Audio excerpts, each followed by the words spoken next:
தொலைதூர பறவை. ஓரிரு ஆண்டுகள் கடினமாய் உழைத்துவிட்டால் உயர்ந்துவிடலாம் என்றபடி தொடங்கிய பயணம் அது. சொந்த ஊரில் சுதந்திரமாய் சுற்றியவன் 10க்கு 10 ரூமில் பந்தாடும் தனிமையுடன் பந்தயம் போட்டுக் கொண்டிருக்கிறான். யாவரையும் பிரிந்து வாழும் அவனுக்கு அப்போது இன்பம் தருவது வீட்டிலிருந்து வரும் வீடியோ கால்களும் ரூம்மேட்களின் நட்பும்தான்.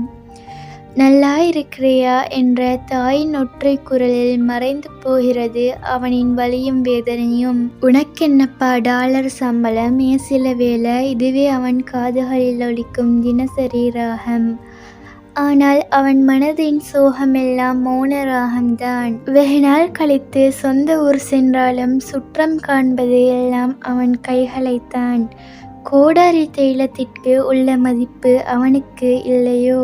வறுமை போக்க வெறுமை தீயில் சிக்கி ஊரை பிரிந்து உறவை பிரிந்து ராகத்தில் சோகம் மறைந்து நண்பனின் துணையுடன் நாட்கள் நகர்த்தும் அந்த தொலைதூர பறவைகளின் துயரங்கள் எல்லாம் காற்றில் கரைந்த கற்பூரமே. படித்ததில் பிடித்தது